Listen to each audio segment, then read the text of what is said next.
What's going on, y'all, man? This is part 12, Show Love Campaign. Yo. Go ahead, man. Introduce yourself. Let the people know who you are. What's going on, everybody? My name is Lemire. You can find me on Instagram at LemireD or P-by-L-D. I'm a dancer and photographer and creative person in City, Boston. Oh, yeah, man. I like to hear that. And also, you got a podcast.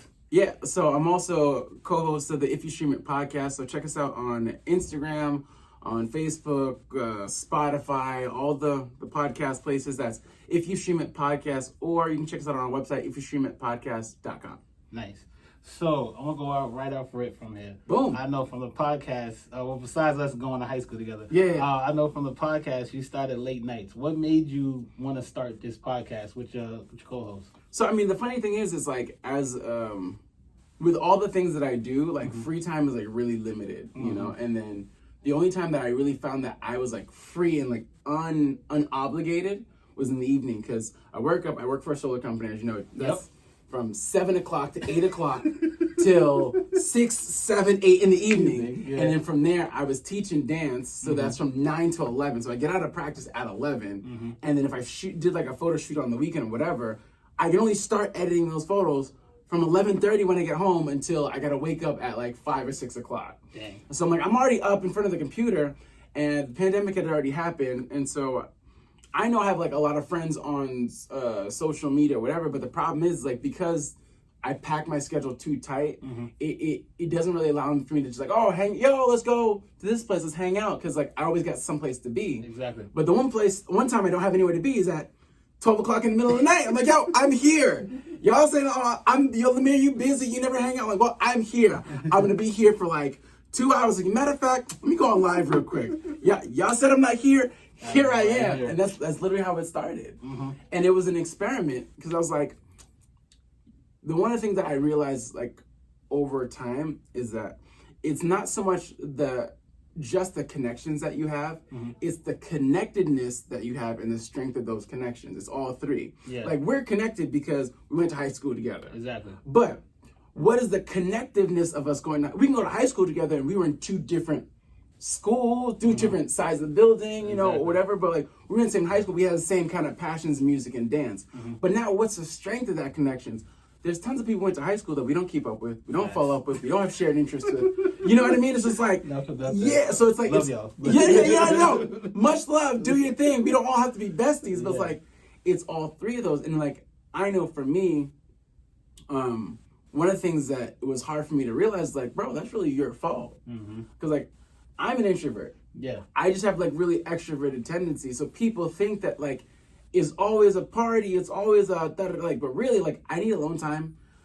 It's not that it's performative, but it's just like, it's a lot of pressure, and it's like, I have good social skills because I had to practice because I was so awkward. I was like, let me just figure this stuff out, you know? But the downside of that is, there's no natural bridge for someone who's like, yo, I'm coming over, let's just hang out. What are we doing? Nothing. Because for me, I'm like, okay, well, I gotta like make sure we have something to do, make sure there's food, I gotta have an activity, I gotta have a joke. And so it makes it hard for people to wanna follow up with you. It's like, yo, Tone, how you been, man? Yeah. How you doing, you know? And so when the pandemic hit, it was a unique opportunity because everybody was going through that. Thanks. So I was like, let me see if, instead of blaming the problem on other people, it's like, let me see if I can make a solution. I'm gonna reach out first. Yeah. I'm gonna make a space where you guys can reach out to me, but I'm also reaching out to you. We have technology, thankfully, you know. It's like, well, I'm gonna go on live. All y'all are online at 1 a.m. too. Y'all should be sleeping. Yeah. But so like, I see a little green light, you know, I know you guys are here. Let me get on. And the funny but also beautiful thing is, it's like the first show, as crazy as it was dope because a lot of people just genuinely hopped on just to see, like, well, Lemire's online. What you doing? Facts. That's true. That's exactly how I got on. You know, it was like, I haven't heard from you in a minute. How you doing? How's life? Like, what are you doing? And it creates that natural conversation, but it's like, one thing I learned in sales is like, if you want people to do things, you got to make it easy for them. Yeah. Not easy for you, easy for them. Some people want to check in on you. Some people want to show you love. Yeah. But like, they don't know how to show you. Like for me, for example, I don't like getting gifts. Yeah. Getting gifts stress me out because I'm an introvert. So like, if you give me a gift, I'm like, why you give me a gift? How much is a gift? I'm doing all this. So like, no. I would rather you give me a hug. Yeah. Because that's my love language. Yeah. Male or female, give me a hug, give me a high five, give me a pound. Because like, when there's physical contact, like, I don't have to guess because it's like, this is, it explains to me. Because like, if you allow me to put my hand on your shoulder, that means that we have a level of comfort where you're not afraid, that you trust me. You know what I mean? Whereas if you give me a gift, depending on what the gift is, where it is, or how much it is, like, I don't know. You see what I'm saying? I get what you're saying. Well, what plans do you and your co-host have for like your podcast? Like anything in the future that we should know about? Or? Yeah. So we just got almost all the episodes. I think there's one that's not up there on Spotify. So if you go to Spotify, if you stream my podcast, I think we have episode 13 through 40 on there. Make sure y'all go check that out. It's as I say, it makes good background noise, but we're pretty funny. It's a good show. You might learn a little bit. But the show is really meant to be a platform across all the things that I've done, whether it's photography, dance, or whatever. It's like, once I get started, my first thought is like, how can I give this to someone else who didn't have it? Because for me, everything that I've done, it's like someone either put me on or there was no one there to put me on, and I kind of have to figure it out. And it's like, it's cool, it's instant gratification. I'm like, word, I figured it out. But I'm so excited about being able to figure it out. I'm like, yo, I want to help someone else who wants to be in the same field or in the same avenue feel the same way. So with the show, I've had a number of people who've started their own podcast. How do you set up lighting? What accounts do you use? This and the third. And that's what the show is about. Like, even when Sherry and I were talking, like, it's helped her become a better speaker in that sense. It's helped me. She's helped me become more organized in terms of presenting your show. You know what I mean? Like, being able to speak with someone in person and be charismatic is one thing, but to be able to keep a conversation in a streamlined flow that's also intelligent, but it's also digestible. Like, one of the things that I speak really fast because I get excited. How to keep my tone of voice at a certain level when I'm speaking to them. Something simple as like backing away from the microphone when I'm screaming because I scream a lot. You know what I mean? I get what you're saying, but it's like when, like, even just with this, like how I'm learning going back and forth with this. And it's just like, it's the same way. It's all a learning curve. It's like how you got to go about it. If you've never done it and if you don't know what to do, you ask questions. That's how you get it out the way. So a quick shout out to Mama Franny, In True Franny Fashion Podcast.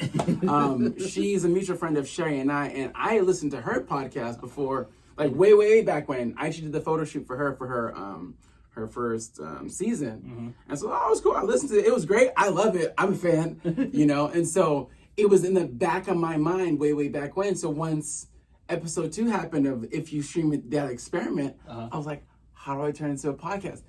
I was like, wait, I know someone. And I hit her up and she was like, yeah, check out Anchor FM. Shout out to Anchor FM. Y'all should pay us, but I'm just saying, listen, nothing in life is free except for, like, whatever. We can edit stuff. It's fine. We get to the next question. So I know you do a number of things with what you said at the beginning. As far as like dancing, photography, and like now you have a podcast, and I know you did like Kempo and all other stuff. Well, what was your inspiration to even do all of those? Like, what's your inspiration to do to not be afraid and step out into something different? Honestly, you know what it is? It's like, I wouldn't say it's because I'm afraid, but it's like, what do I got to lose? You know, like, for example, like, when I grew up one out of 5 siblings, you know? I have a younger brother, an older sister, and then 2 older brothers, you know? And out of them, like, the way we were spaced out and the way education worked, I was kind of like, not alone, but like, I was farther away. Like, everyone else went to private school, I went to public school. You know what I mean? My younger brother is 6 years younger, and by that time, I'm in high school when he's just getting out of middle school, so we can't really relate. Exactly. You know? And then when I went to school, it's just like, I sound the way I sound, and not a lot of people around me sound the same way. Because I went to, like, schools in the city of Boston, I look really dark, but I don't sound what dark people look like. Yeah, I get what you're saying. So in that case, it's like I'm by myself. But now I'm in like these advanced work classes, so now I'm also by myself. So I'm like, bruh, what do I have to lose? Are you gonna make fun of me? All right, cool. That's the next thing. You know. But the funny thing is, it's like when you look at it from that perspective, it made me feel comfortable being that first person out there, because it's like, what else do I have to lose? You know? And I think it's a skill that has kind of like kept me going like later in life, because a lot of the times, like once you get in like professional realm, it breeds that leadership quality, because a lot of times people will see a problem and the problem is here and the problem is obvious and everyone sees it. Everyone's gonna think it's somebody else's problem to deal with, right? But when you're in a situation where you have like, what do I have to lose? You're more likely to say, well, there's a problem. It needs to be fixed. I can fix it. Well, let me just fix it. You know, and like to me, it doesn't seem like a big deal. But to everyone else, it's like, oh, it's this thing. But I'm like, there was a problem. I can fix it. No one's doing anything about it. Let me see if I can fix it. You know? That's good, man. That's what's up. But as far as photography, this is a question I had. I don't know, it's not on my mind. As far as photography goes, and I can do a dancer too. As far as photography goes, who would be like one of the most like people you would want to take like a photo shoot of? Wow. I don't know if you ever thought about that. Like, I don't think I ever have. Like, who would I ever want to take? Like who would you be like? Damn, you know what? I really need to take pictures of this person. I don't know if that could stump you, but I just think... You know who? Honestly, I would say Gwen Stefani. Hey, Gwen. Yeah. Listen, Gwen, holla at your boy. My man trying to take photos of you. When I was younger, I listened to a lot of No Doubt, like from Return to Saturn and Beacon Street Project. Like Tragic Kingdom was like one of my favorite songs, you know. Okay. You know? And when you listen to the song, you can hear that she's telling a story. And as a kid, you don't know what the story is, because then the artists, they're obviously older than you, and they're talking about their life experience, whether it's like love, relationship, heartbreak, and you're like 7, 8, 9, 10. You have no idea. But like, especially when there's like a lead vocalist that's a person. Like, I know who I don't know her, but like I can identify her as an individual. And I'm like, yo, what is your story? And her story in particular, like she's grown from being a part of No Doubt to being a soloist to going back to No Doubt. You know what I mean? Had a public breakup. Also being young, also being white, also having like collabs with like reggae artists. I'm like, yo, what's your life like? You know, what's that experience been? You know, our life is kind of crazy. Yeah, you put it that way.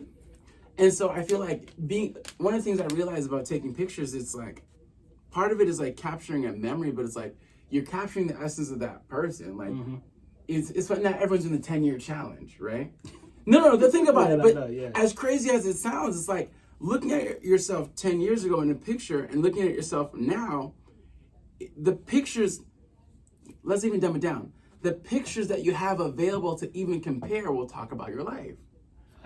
I didn't think about it that way. Bro, I'm going to tell you this. Think about it that way. It was this really sad thing that happened not too long ago. Someone asked me to take pictures at a funeral, and I'm like, that's weird. No, I was like, I've taken a bunch of pictures. I'm like, yeah, that's strange. I've never heard of that. But I'm like, all right. And it's someone that I've done photo work before. So I'm like, cool, listen, you got my number. I'll be there. And come to find out, it was a funeral of a young guy. I think he couldn't have been like more than like 26. And it hurt, you know? And I guess it was, I don't know how he died, you know? But it was like really traumatic. He didn't get, it wasn't like anything medical. He just like passed away, you know?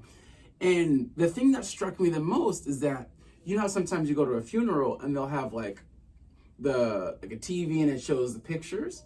He had like 12 pictures of them. The majority of those, I would say 8 out of those 12 pictures were pictures when he was either really young, the school picture that they have, or like one random picture.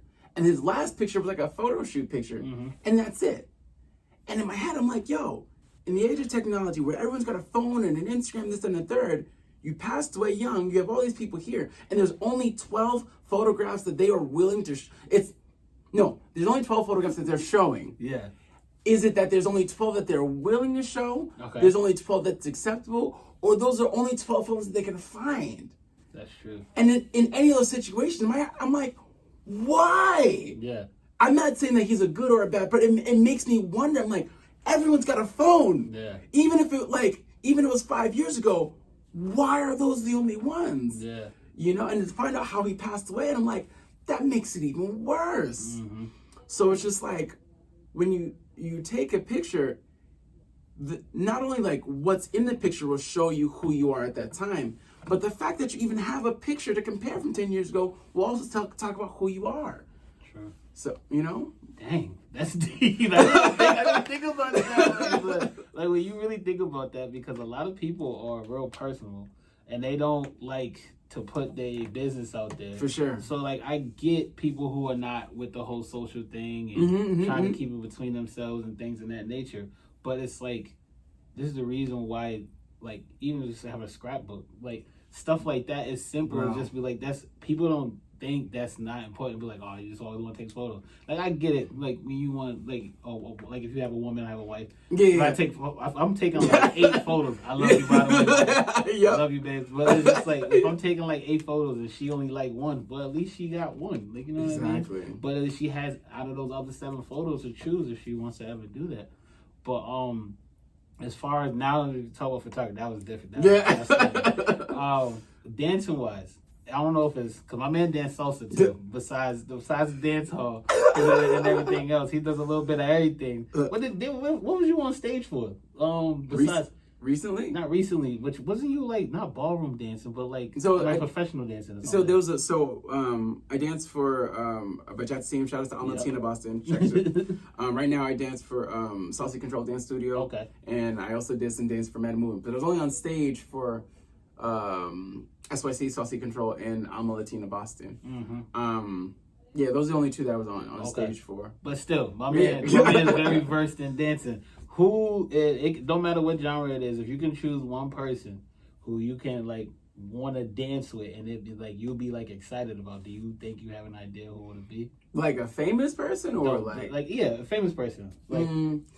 Like I don't really know, because like the way I came to dance is different. Like I came to dance from not being able to know how to dance. Like everyone else around me danced, I was like, how are y'all doing that? Oh, there's a beat? That's how they're doing. There's a beat. Now, how do you follow that? It's like, I gotcha. Yeah. You know? So for me, it's just like, I don't really know any of the famous dance. Like I couldn't really tell you, to be honest. Like there's people in my circle. Yeah. Like there's this like one person, her name is Kelly. She's in the dance scene. And it's just like, we don't really hang out. We're not like buddy all the time, but like anytime we dance, it's always fun. You know what I mean? So if there's any person I would always want to dance with, it's her. Because hey Kelly, how you doing? Hey now. Because it's always fun. You know, it's like she's like I'm way better at this than I am, you know? But that being said, I never feel like I'm not as good of a dancer because it's about the fun. You know what I mean? And I think because I came from I don't know how to dance and now I'm alright, you know what I mean? That ability to still have fun at regardless of whatever your level is, that's the thing that makes it. So like, yeah, there's like all the, I don't even know, like who's a good dancer? J-Lo now? I don't know. I'm old. Listen, she did start dancing. She did her thing. She started dancing but like, before singing. My thing is like, even if I picked one of those people, I can't guarantee, like I would pick them because like they have a really good dance or they're really attractive, but like I would be dancing with them, but always be judging myself, like, am I keeping up? Like, how am I basic? Am I shimmies? Am I doing my thing? Whereas that's true though. And I wouldn't really even need a bit. Let's say Chris Brown, like, yo, I got a video because I have a buddy of mine. He knows a dancer who dances for Chris Brown, so it's not really.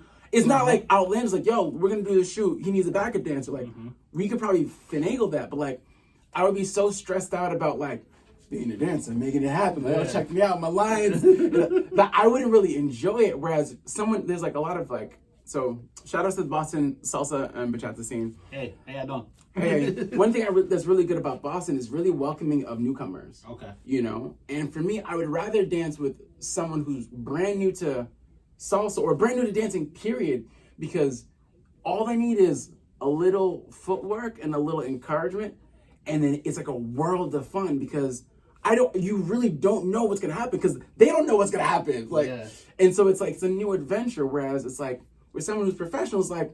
Not that you know, but like you think you know, so you try to give them what you think they want, and they're like, you know, and then you're like, yeah, dance with J-Lo. J-Lo's like, All right, what's my next meeting? That was great. You know?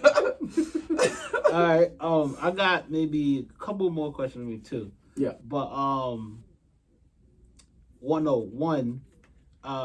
what is love to you and why? Because that's what my main platform is, and I need for people to know more about love than this whole hate thing. This is the reason why I started. But what is love to you and why?